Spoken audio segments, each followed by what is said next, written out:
এই এপিসোডে আমরা মাইক্রোসফট ওয়ার্ডের পেজ লেআউট নিয়ে কাজ করব। আমার সঙ্গেই থাকো। আমি সালমান সাদিক এবং আমাদের বিভিন্ন ডকুমেন্ট বিভিন্ন সাইজে প্রিন্ট করতে হলে পেজ লেআউট জানাটা খুবই ইম্পর্টেন্ট। তো আমাদের স্ক্রিনে ঠিক উপরে বাম পাশে খেয়াল করলে দেখবো আমাদের এখানে পেজ লেআউট বলে একটি ট্যাবই আছে। আমি এটা সিলেক্ট করি। এরপর দেখবো আমাদের বেশ কিছু অপশন আছে। আমি একটি একটি করে প্রতিটি এক্সপ্লোর করি। ফার্স্টে আছে হচ্ছে আমাদের মার্জিন। সো মার্জিন এক্সপ্লোর করি। ফার্স্টে আমরা মার্জিনসে ক্লিক করি। আমরা দেখবো আমাদের বিভিন্ন টাইপের মার্জিন অপশন দিচ্ছে। এখন আমাদের ন্যারো বলে একটি মার্জিন আছে, যেটা হচ্ছে আধা ইঞ্চ করে। বাট এখন আমরা কি রেখেছি, 1 ইঞ্চ সব দিক দিয়ে মার্জিন রেখেছি। সো আমি যদি ন্যারো মার্জিন সিলেক্ট করি, সাথে সাথে দেখবো আমাদের সব দিক দিয়ে মার্জিনগুলো কিন্তু ছোট হয়ে গেল। তার মানে হচ্ছে আমরা মার্জিন সিলেক্ট করে আমাদের লেখা কোথায় শুরু হবে এবং কোথায় শেষ হবে তা ডিফাইন করতে পারি। এবং এই মার্জিন দিয়ে আমরা অনেক সময় এই প্রবলেমটা সলভ করতে পারি যে অনেক সময় এমন হয় না যে একটি সিঙ্গেল প্যারাগ্রাফ অন্য পেজে চলে গেছে।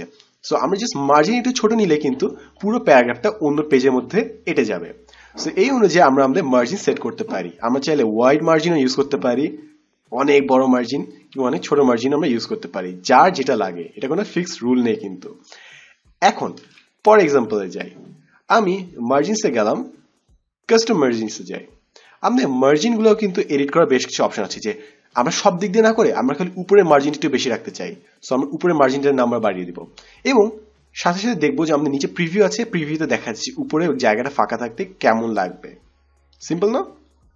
এবং আমরা খালি তাই না, আমাদের আরেকটি অপশন আছে গাটার। গাটার বলতে বোঝায় যে আমাদের পেজটা কোথা থেকে স্টার্ট হবে। ফর এক্সাম্পল আমরা ইংলিশ লিখি বাম থেকে ডানে, সো আমাদের গাটার পজিশন দেওয়া আছে লেফট, অর্থাৎ পেজটা শুরুই হবে হচ্ছে একটু সাইড থেকে, ডান দিক থেকে। আমরা চাইলে গাটার পজিশন টপও দিতে পারি, যে উপর থেকে নিচে একটু সরিয়ে ফেলবে। সো যার যেটা সুবিধা হয়। গাটার পজিশন আমি জাস্ট অ্যাপ্লাই করে দেখি এখানে, অর্থাৎ সব জিনিস একটু সাইডে সরিয়ে দিল কিন্তু। কন্ট্রোল জেড প্রেস করে আনডু করি। এখন মার্জিনস আরেকটি জিনিস আমরা এক্সপ্লোর করব, যেটা উপরে এখানে ওরিয়েন্টেশন লেখা আছে। কাস্টম মার্জিনসে যাই। এখানে আমাদের পোর্ট্রেট অথবা ল্যান্ডস্কেপ এই দুটো অপশন দেওয়া আছে। পোর্ট্রেট হচ্ছে উপর নিচে সাইজ বড় হবে, আর ল্যান্ডস্কেপ মানে হচ্ছে বাম এবং ডানে সাইজ বড় হবে। সো যার যেটা দরকার হয়। অনেক সময় অনেক মানুষ 90 ডিগ্রি কাত করে জিনিসপত্র প্রিন্ট করে, কারণ এটা সুবিধা হয়। সো ওক্ষেত্রে আমরা এই ল্যান্ডস্কেপ স্টাইলটা ইউজ করতে পারবো। এবং অনেক সময় আমরা যারা প্রেজেন্টেশন প্রিন্ট করি আমরা ল্যান্ডস্কেপে প্রিন্ট করি, কারণ ওটা সুবিধা হয়, কারণ প্রেজেন্টেশন কিন্তু ল্যান্ডস্কেপ ফরম্যাটে তৈরি করা হয়। সো আমরা জাস্ট আবার পোর্ট্রেট ফরম্যাটে ফেরত যাই। বেসিক্যালি আমরা কাস্টম মার্জিনস যেসব অপশন দেখছি, মার্জিনস, পেপার, লেআউট, ওগুলো কিন্তু উপরে এখানে দেওয়া আছে। এখন পেপারে যাই। পেপারে আমাদের বিভিন্ন সাইজ আছে। For example A4 legal legal ডকুমেন্টের সাইজও আছে। ওকে দেই, তাহলে আমাদের লম্বা লম্বা পেজ ক্রিয়েট হবে। আমি আবার সাইজে যাই।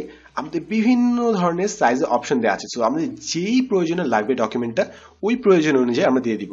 ফর এক্সাম্পল আমাদের ইউনিভার্সিটি যারা আমরা রিপোর্ট করি, ম্যাক্সিমাম টাইম আমাদেরকে A4 সাইজে প্রিন্ট করতে হয়। আমি A4টা দিয়ে দিলাম, তাহলে আমাদের সুবিধা, প্রিন্টে কোনোই প্রবলেম হবে না। এবং সাইজ যদি আমি মোর পেপার সাইজে যাই, আমরা ইজিলি এটা কাস্টমাইজ করতে পারবো ইচ্ছা মতো। সো যার যেটা সুবিধা হয়। এখন আমাদের এখানে আরেকটি অপশন কিন্তু সবগুলোতে থাকবে, মার্জিনস, পেপার, লেআউট সবগুলোতে একটি অপশন আছে, সেটা হচ্ছে apply to this section, this point forward আর হোল ডকুমেন্ট। মানে হচ্ছে হোল ডকুমেন্ট দিলে আমাদের পুরো ডকুমেন্টটাতে কিন্তু আমরা যে ইফেক্টটা দিচ্ছি ওটা অ্যাপ্লাই হবে। দিস পয়েন্ট ফরওয়ার্ড দিলে, মনে করি আমরা সেকেন্ড পেজে দিলাম, তাহলে সেকেন্ড, থার্ড, ফোর্থ, ফিফথ থেকে সব বাকি পেজে অ্যাপ্লাই হয়ে যাবে। দিস সেকশন মানে আমরা যতটুকু সিলেক্ট করবো ঠিক ততটুকু সেকশনে অ্যাপ্লাই হবে। সো আমরা যখন কোনো একটি স্পেসিফিক কাজে এইসব অ্যাপ্লিকেশন দিব, তখন যেন আমরা মাথায় রাখি যে কোনটা আমরা ইউজ করতে যাচ্ছি। চাইলে আমরা পুরো ডকুমেন্টে দিতে পারি, অথবা স্পেসিফিক কোনো অংশে ইফেক্টটা দিতে পারি।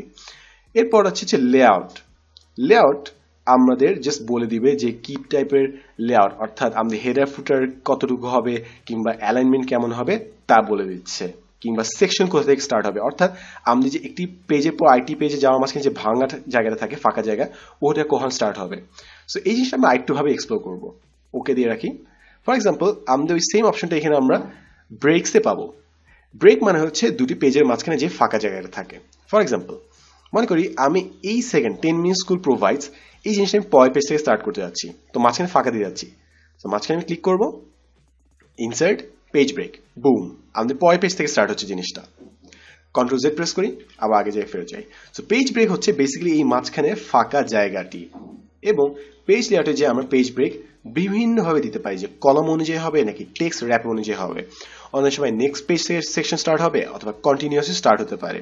অনেক সময় এমন হয় যে আমরা যখন ব্রোশার প্রিন্ট করছি কিংবা একটু অন্য টাইপের জিনিসপত্র প্রিন্ট মিডিয়াতে কাজ করছি, তখন হয় সেকশন ব্রেক হলে 2 নম্বর পেজ থেকে 4 নম্বর পেজে চলে যেতে পারে অথবা অড পেজ যেতে পারে, যে 1 থেকে 3 নম্বর পেজে চলে যেতে পারে, মাঝখানে পেজ ফাঁকা। সেটা অনেক সময় দরকার হয় যখন আমরা অন্য কোনো প্রিন্ট মিডিয়াতে কাজ করছি। সো এগুলো জাস্ট পড়লে আমরা বুঝে যাব, যেহেতু আমরা ব্রেক কনসেপ্টটা বুঝি তাই এগুলো জিনিস আমরা ইজিলি বুঝে যেতে পারবো। এরপর হচ্ছে লাইন নাম্বারস। এটা কেন লাগে? লাইন নাম্বারস আমি জাস্ট দেখাই, লাইন নাম্বারিং অপশনসে যাই। আমাদের লাইন নাম্বারের অপশনে অনেকগুলো অপশন আছে। For example start at 1, count by, for example আমি মনে করে দিয়ে রাখি যে 29, রিস্টার্ট ইচ পেজ, ওকে দেই, জাস্ট দেখি কি হয়। সো আমাদের দেখতে পাচ্ছি প্রতিটা লাইনের পাশে নাম্বারিং আছে। কেন? কারণ অনেক সময় আমরা যখন জটিল কোনো প্রজেক্টে কাজ করি আমাদেরকে বলতে হয় যে তমুক লাইনের সেকেন্ড ওয়ার্ডটাতে একটু খেয়াল রাখো, কিংবা কোনো উপন্যাস মনে করে আমরা কাজ করছি, সো বলতে হয় যে 112 নম্বর লাইনের 3 নম্বর ওয়ার্ডটা দেখো, এটা চেঞ্জ করা যায় নাকি। তো তখন আমাদের লাইন নাম্বারগুলোর দরকার হয়, যে আমাদের লাইন নাম্বার যদি দেওয়া থাকে তাহলে একজন মানুষ ইজিলি খুঁজতে পারে, যাচ্ছে 40 নম্বর লাইন, এটা 3 নম্বর ওয়ার্ডের প্রবলেম আছে, আমি তাহলে প্র্যাকটিস ওয়ার্ডে চেঞ্জ করে দিব। তো এই জন্য আমাদের লাইন নাম্বারিং দরকার হয়। ফাইনালি আরেকটা অপশন হচ্ছে হাইফেনেশন। হাইফেনেশন, তো হাইফেনেশন আমাদের জাস্ট কিভাবে হাইফেনেট ওয়ার্ডগুলো হবে ওইটা জাস্ট দেখিয়ে দেয়। সো এটা আমাদের লাগতে পারে, না লাগতে, ম্যাক্সিমাম মানুষ ইউজ করে না, কারণ এটা জাস্ট কিবোর্ডে আমরা হাইফেনেট ইজিলি ইউজ করে ফেলতে পারি, হাইফেন দিতে পারি। এবং অ্যাডভান্স সবগুলো অপশন একসাথে দেখতে হলে আমরা এখানে পেজ সেটআপে যেতে পারি। পেজ সেটআপে আমাদের সবগুলো একসাথে দেয়া থাকে, সো আমরা একটি সিঙ্গেল পপআপ বক্স দিয়ে পুরো জিনিসটা এক্সপ্লোর করতে পারবো। এবং আমি কিন্তু একটা জিনিস দেখাইনি, সেটা হচ্ছে কলামস। কলামসের জন্য কিন্তু আলাদা একটি পুরো টিউটোরিয়ালে থাকবে, বাট স্টিল আমি একটু দেখিয়ে দিই। কলামস বেসিক্যালি করে কি, আমরা যদি টেক্সট সিলেক্ট করি ওটাকে বিভিন্ন কলামে ভাগ করে দেয়, ডান, এই তো কলামে ভাগ করে দেয় পড়ার সুবিধার জন্য। সো এটার জন্য আলাদা টিউটোরিয়াল থাকবে। আজকের জন্য এতটুকুই, পেজ লেআউট পর্যন্তই রাখছি। সো আশা করি নতুন কিছু শিখেছি আমরা এই টিউটোরিয়ালে। দেখা হবে নেক্সট এপিসোডে নতুন কোন এক্সাইটিং ফিচার নিয়ে। আমি Sadman Sadik, and as always thanks for watching. এবং তোমার যদি মনে হয় এই টিউটোরিয়ালটি দেখে অন্য কারো লাভ হবে তাহলে তার সাথে শেয়ার করতে কিন্তু ভুলবে না।